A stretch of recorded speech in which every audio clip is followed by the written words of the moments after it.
Hi, this is David and welcome along to my Golf Goals YouTube channel. If this is your first visit, you are indeed very welcome. So what's it all about? Well, first up, primarily, it's about me setting goals. So can I get better as a golfer?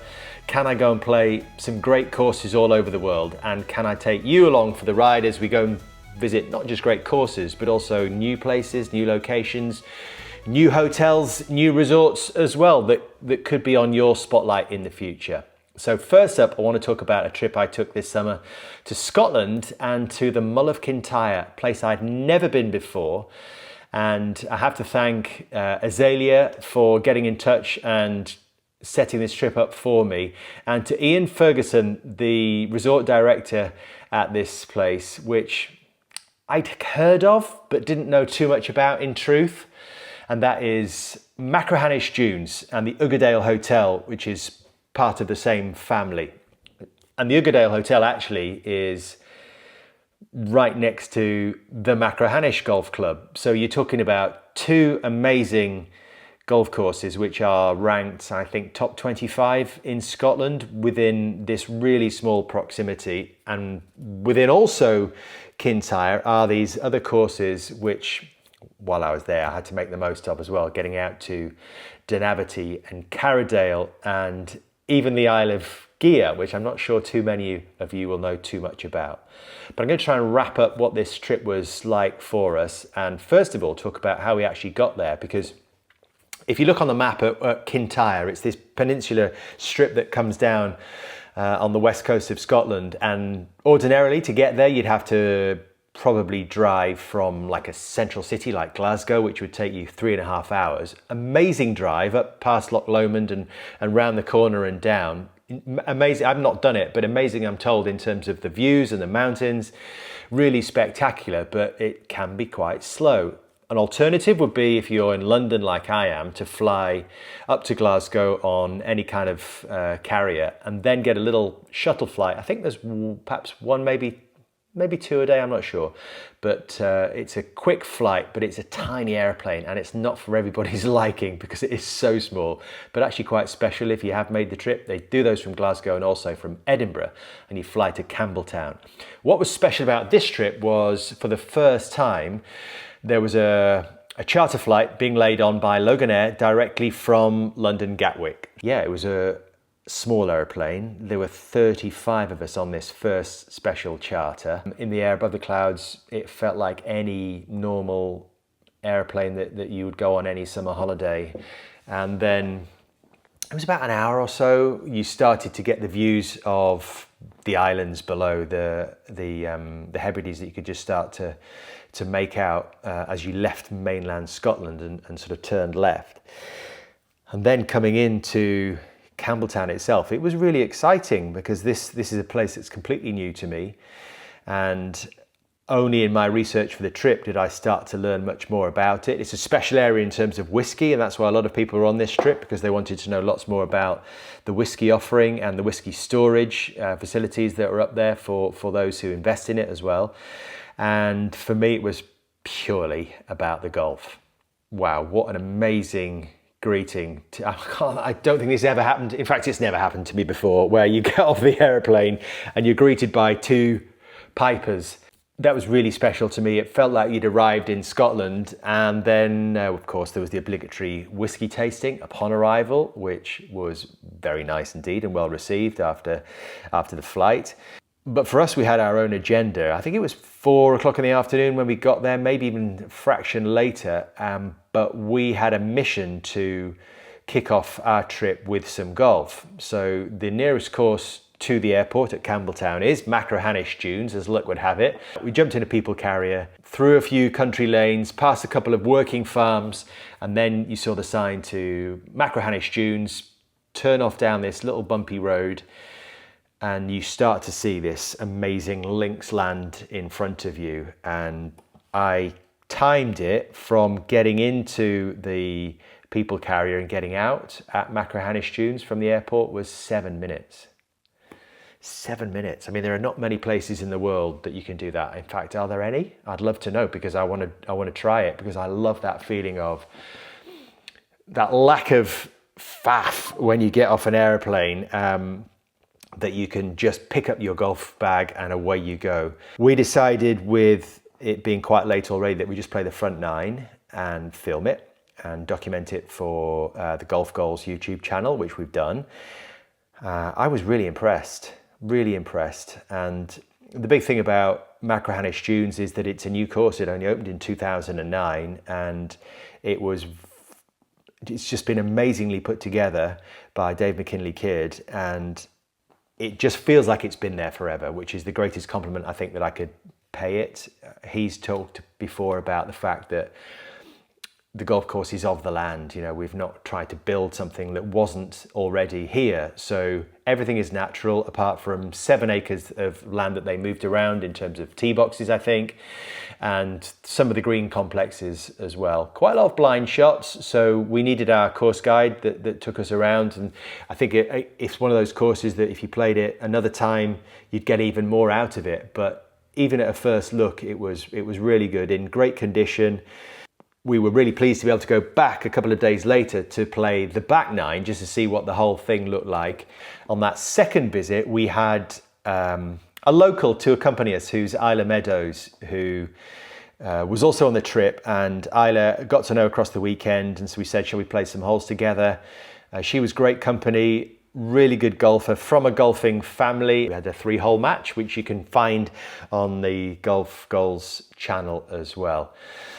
So then it was back to the Ugadale Hotel, and this is almost like an ideal golf resort hotel. So it's the main building, which is perched right at the water's edge. The location is absolutely stunning at the start of Machrihanish village. And then there is the main hotel with the restaurant and bar and some rooms above. And then there are the cottages, which sort of spread out to the side of the hotel.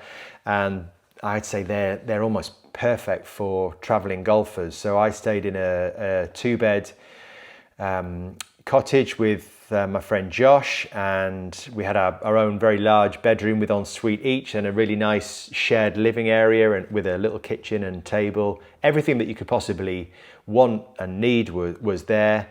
Food was great. We got royally treated, great staff at the hotel. And this is the thing as well, I think we were there for 3 nights, and by the end of those 3 nights, you were on first name terms with a lot of the staff, who were just super friendly, really relaxed, very, very welcoming, and you felt like part of a wider family. And I'd actually say that about everybody that we encountered on the trip at the various locations.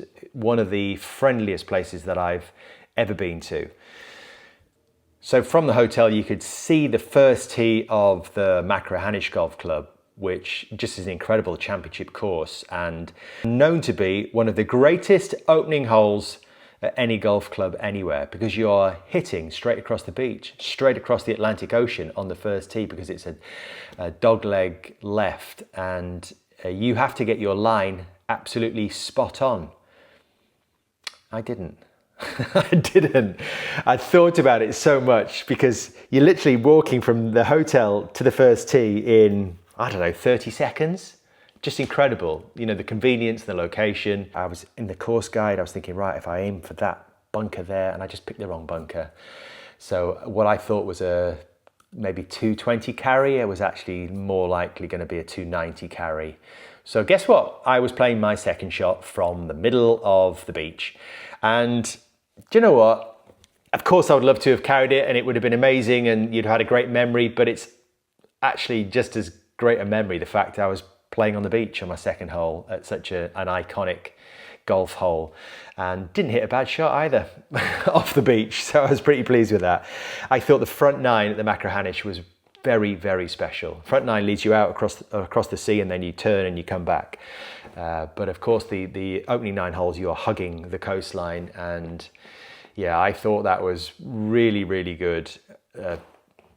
Fantastic condition golf course. Again, one that you had to really plot your way around, and yeah, that's one of my golfing highlights, I have to say, playing at the Machrihanish. You know, you get the feeling when you go somewhere, how often am I going to get back here? And I wasn't sure probably how soon I'd be going back to Kintyre, so I wanted to make the most of getting around as much of the Gulf as I could possibly find. So it was a question of Googling in the weeks and days leading up to it as to where else we could get to.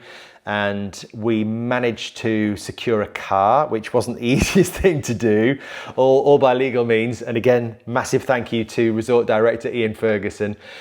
We got up to this place called Carradale, which I'd heard about from a couple of people. 9-hole course. It was about a 30-minute drive from the Ugadale Hotel on the eastern coast of Kintyre. And it's quite an inauspicious start, really, because you're playing this long par 3 up a hill and you can't see anything because you're sort of down at the bottom of this hill.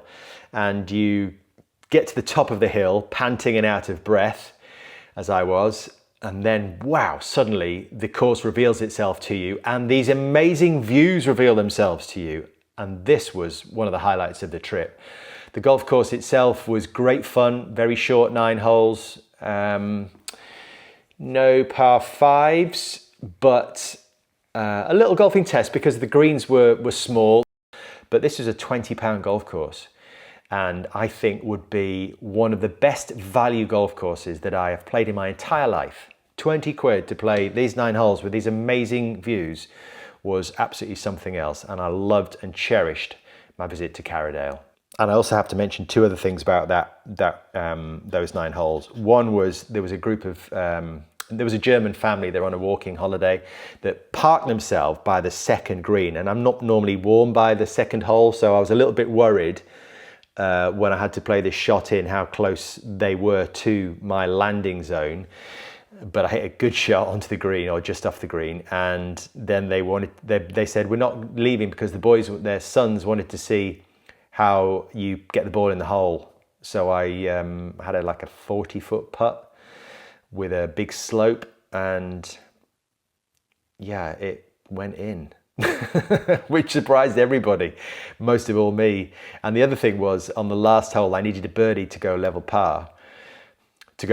par, and it was a tiny landing strip, the narrowest fairway with out of bounds on the left, lost ball potential on the right hand side, and I just managed to hit my mini driver 250 down the middle, and that was more satisfying than probably any shot that I played on the entire trip.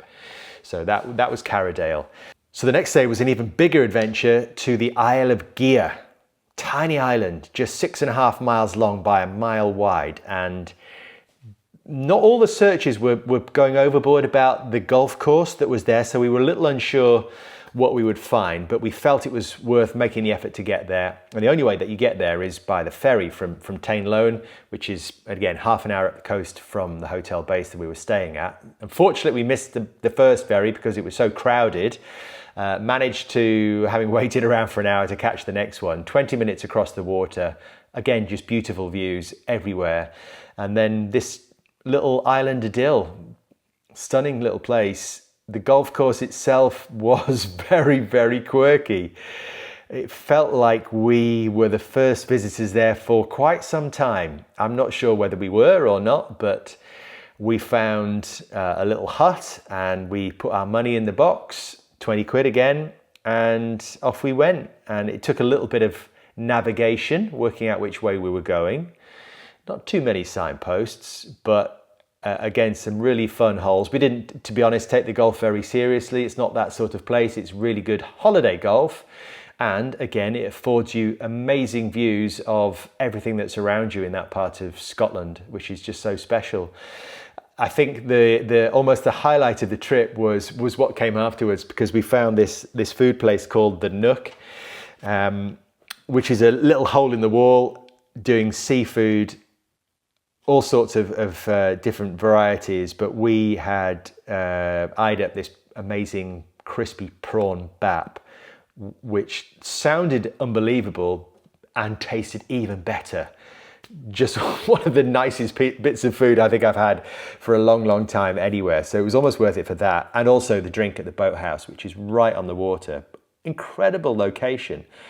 Completely booked out when we were there. So we could only have a table for a quick drink before we caught the ferry back to mainland Kintyre. But again, well worth the trip. And finally, to a a course that purists rave about, and having been there, I totally understand why, and that is Dunaverty Golf Club, which is perched right on the southern tip of this Kintyre peninsula.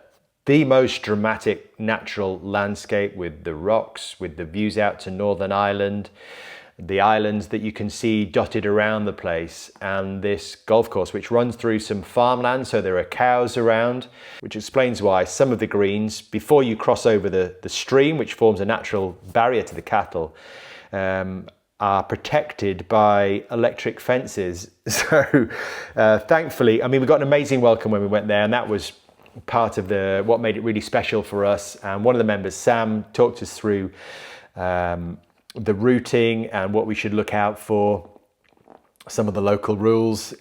But this was really unique, and I would actually go as far to say one of my favorite golfing experiences that I ever had. And it was helped by the fact we played it on an incredible day with these amazing blue skies and late afternoon sunshine, which just lit the course up. And the views are as good as any that you're getting on any golf course anywhere. And I think, as I said when I walked around, you know, if this golf course was lifted up and perched in a Spain or a Portugal, then, you know, you'd be paying probably hundreds of pounds for the experience. But it's a short course, it's less than 5,000 yards. We played the front nine as a challenge and tried to go level par. Again, you can see how we got on the Golf Goals YouTube channel. And yeah, I absolutely loved it. I think it made a really good video as well. So finally, huge thank you to Azalea again for putting on such an amazing trip, and to Ian Ferguson and his wife, who just couldn't have done enough for us on the trip. And I have to say, it goes down as, I've been thinking about this, it goes down as one of my favourite golf trips that I've ever been on, because one, the hospitality was fantastic, the ease and the speed of getting to places was just brilliant. The charter flight certainly helped, and to have so many fun and interesting and really high quality golf courses within such close proximity, I think it's actually quite unique. So big tick for Kintyre, big tick for our base at Machrihanish, and thoroughly recommend it if you ever get the chance to make that trip, to absolutely grab the opportunity with both hands, and then pray that you get weather like we were very lucky to have. And don't forget, if you want to see or hear more videos like this, or indeed any of our golf content, then please like and subscribe. Until the next time on Golf Goals, we'll see you soon.